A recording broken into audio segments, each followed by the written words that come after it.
Australia's maritime domain constitutes 12% of the Earth's oceans, and protecting this vast area from a wide range of threats is vital to our national security. Maritime Border Command patrols some 3 million nautical miles of this environment every week. And today, Commanding Officer David and his 20 crew are on board the Cape York, patrolling an area known as one of the busiest in Australian waters. Cape York's starting a 28-day patrol here in Darwin, and we'll go directly to the west to an area called the MOU, which is off the Kimberley coast and south of Indonesia. The MOU is a Memorandum of Understanding between Australia and Indonesia, which allows traditional Indonesian fishermen to come down and fish the waters that they've been fishing for quite some time now. Once in MOU territory, the Cape York crew will be looking for any illegal fishing activity in the area. But first, the surveillance plane has alerted them to a potential maritime hazard that needs to be dealt with. I've got visual, Dave. Off ship's head, roughly a mile. Officers immediately identify the rogue object as a fish aggregating device, or FAD, and a boarding team is sent out to investigate. You're up, righto. Release!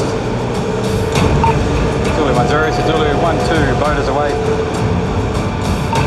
A FAD is a man-made object used to attract fish to a particular location. A FAD is made up of a large float, and it'll have a heavy line underneath with various things hanging off it to attract the fish and build up a bit of an ecosystem. So the fishing vessels will stay in the vicinity of the FAD for as long as they can and take the fish that they need. The long rope is usually tethered to the ocean floor, but this one appears to have come adrift. We're around 200 miles offshore here, so it's a hazard to ships, especially at night. At a water depth of 90 metres, officers decide to cut the heavy rope, allowing it to sink to the ocean floor. Zulu 12, copy that. We have just severed that line and can confirm that it's sunk. Over.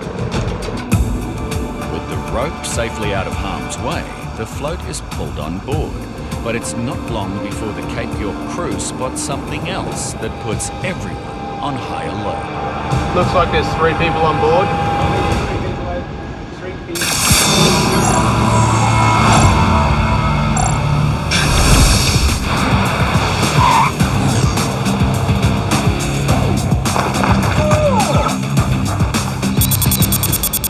International Mail Centre in Sydney, Australian Border Force officers have spotted an unusual declaration on a parcel sent from California.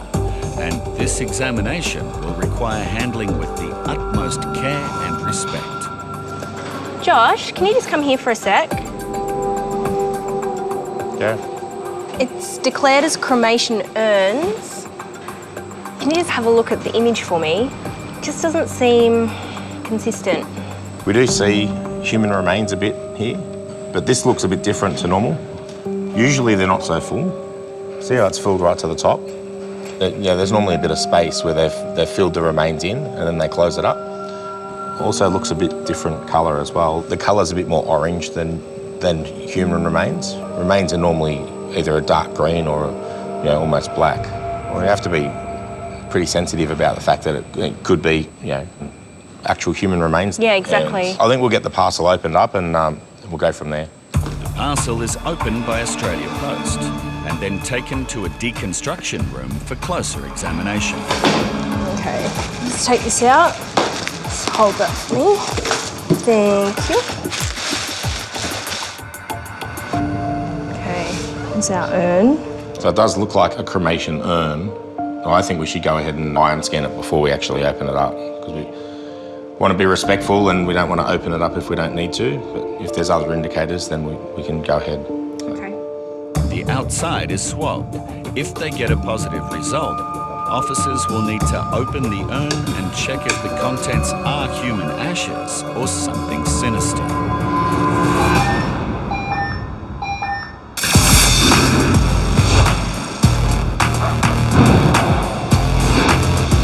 Did you pack it yourself? Yeah. Okay. Are you aware of the contents? Yeah. In Sydney, biosecurity officers have pulled aside this passenger who has just arrived from China and claims she has nothing to declare. I've noticed the bags on the X-ray screen have a lot of food inside, or what seems to be food, so I'm going to go and open the bags and have a closer look. I start with this one.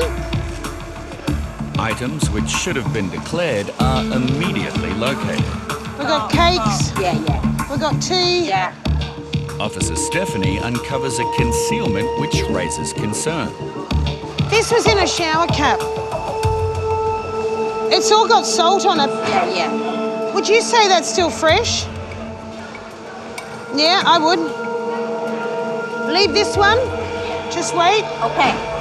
Fresh vegetable matter poses a serious risk as it can harbour diseases. But that's just the beginning of what this passenger has lurking in her bag.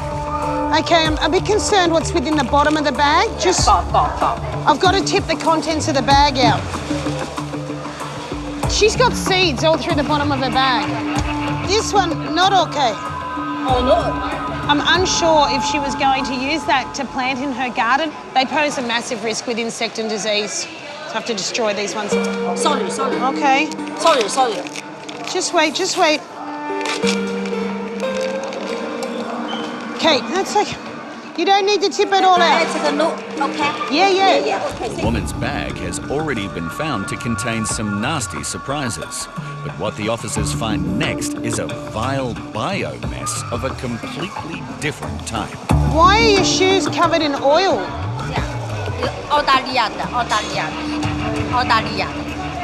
Did she need diarrhea?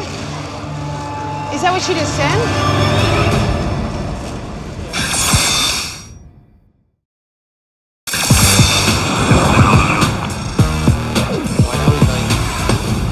On her arrival in Sydney, this woman stated that she's got nothing to declare.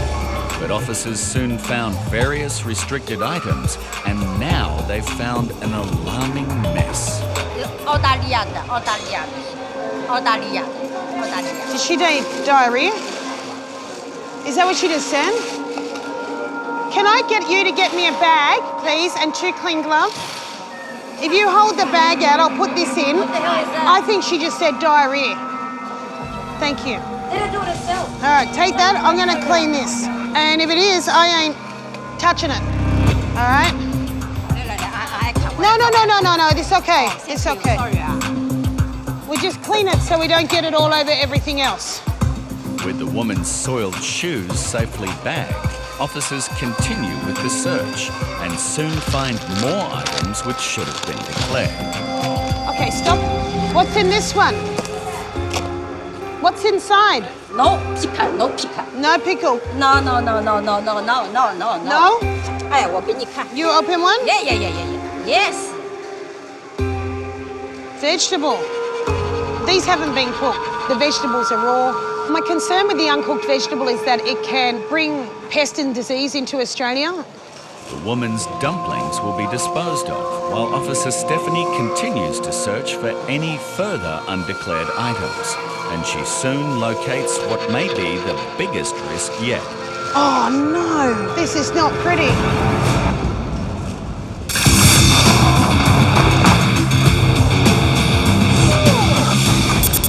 At the Sydney International Mail Centre, Border Force officers have opened an unusual package which has given them cause for concern. So it does look like a cremation urn. I think we should go ahead and iron scan it before we actually open it up. A swab has been taken. And the result means the investigation must now be stepped up. It's come up with positive for cocaine. Yeah. What do you think we should do for now? Well, there's indicators. The X-ray gives us some indication that there's something not quite right. We've got an alarm for cocaine on the iron scan. So I think we have grounds to open it and examine it and see if we can find something inside it. Okay, excellent. All right. Okay, we'll lift it out. It does look like a... Looks like a real urn, doesn't it? I mean, yeah, definitely.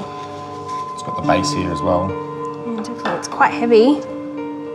The lid is definitely locked on, yeah. So, The urn has been sealed shut and officers have no choice but to drill into it. So The lid won't come off, so we're just going to try drilling through the base, see if we can find if there's a concealment inside. Okay.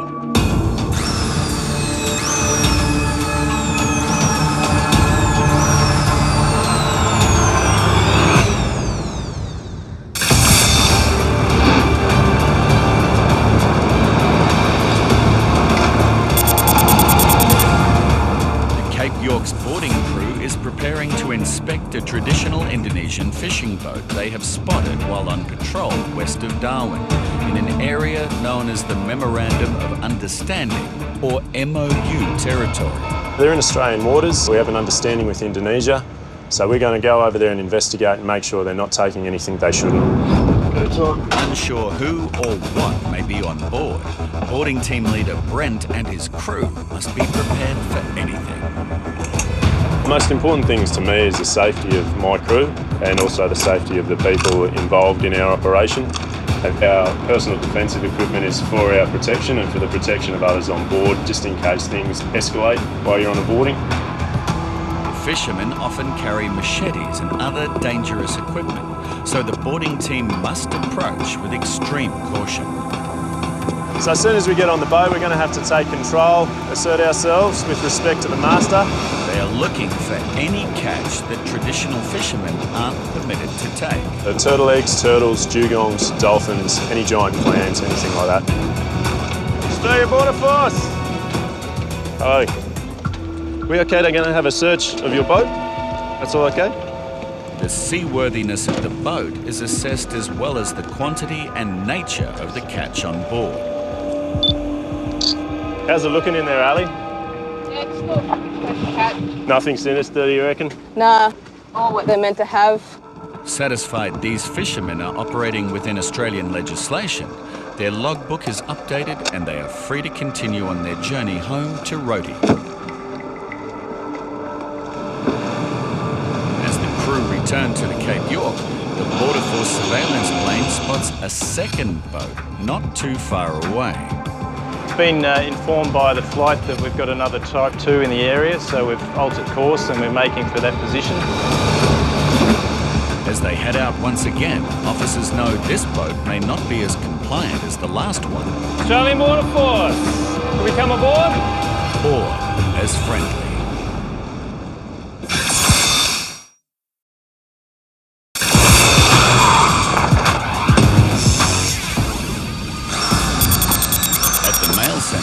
Border Force officers are drilling into the base of this burial, which they suspect may be concealing illicit drugs. All right, we'll tip it up and see if anything comes out, Josh. Something came out. There's a bit of powder there. Quite white powder. You know, if it was remains, you'd imagine it'd be a darker grey, like a fire ash. So, well, I think we should test this in Nick. Okay. See what happens. Yeah, definitely. A sample of the powder is taken, and a narcotics indicator test will be used to identify exactly what it is. And the third one, pink on top of blue. Yep. Looks like a pretty good reaction for cocaine. Definitely.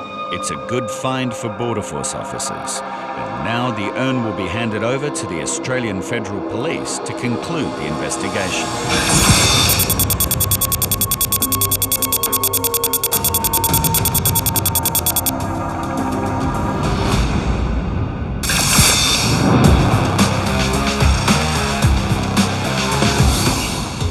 In Sydney, this woman has failed to declare the multitude of high-risk items which biosecurity officers continue to locate in her luggage. Oh no, this is not pretty.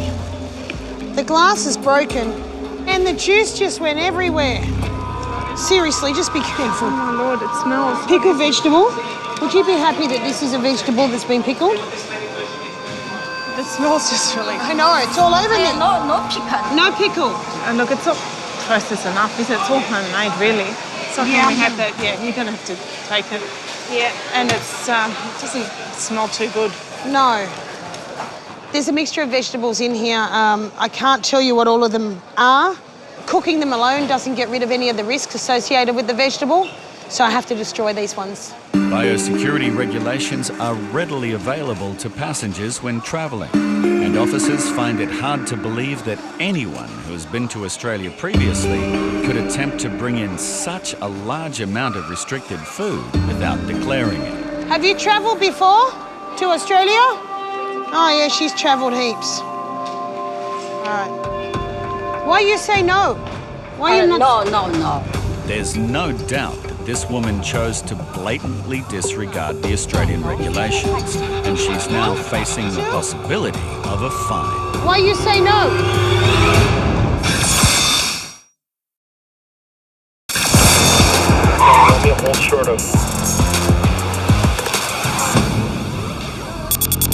Biosecurity officers in Sydney continue to find undeclared and restricted items in the luggage belonging to this woman who has just arrived from China. Oh, we got pork. No picker. No. Vegetable meat. Yeah, no picker. Yeah, it's vegetable. No picker. What do we got in here? It's not pickled, it's just been cut. 哎，有没有那个China的？ What is it? 哎呀。 It's not pickled. It is another batch of raw vegetables and a potential risk of foreign disease. This one, no. Okay? China. Yeah, from China. But no. With the exhaustive bag search complete, all the restricted items are now disposed of. And the woman is issued with a $360 fine. I hope that the passenger understands how important it is to declare, and she does that next time.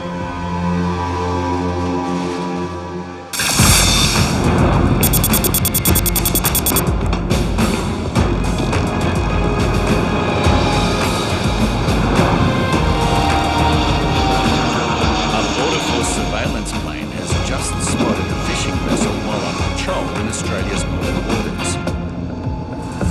Cape York boarding team have been sent to make sure it is complying with the MOU. Australian Border Force, come aboard here. Indonesian fishermen are allowed in this area, but must only use traditional fishing methods, and they are restricted to the type of species they can catch. Do you have any explosives on board for blast fishing? Not here? No blast fishing? No dangerous stuff here? Good man. The men are at sea for weeks at a time, and with no refrigeration on board, the fish is air-dried and stored until they return home. 365. Officer James inspects their catch, looking for anything that shouldn't be there. We're looking for evidence of if they've taken any giant clams or dugong or anything like that. So far, so good. Use GPS to get here? Confirming they have the required navigational equipment to get them home, this fishing boat gets the all clear. That they're all compliant, everything on board is in line with what they're entitled to do here, so no incursion for us, so we'll disembark and head back to our mothership. It's a good outcome, and Cape York Commanding Officer David is convinced that regular patrols of this area by Maritime Border Command plays a vital role in protecting Australia's interests. Well, we believe that we're contributing to maintaining the borders up here. If we didn't have a presence up here, then there'd be a lot more fishermen down here. There'd be a lot more illegal immigrants trying to come into Australia from this area, and after every patrol we can see results in what we do.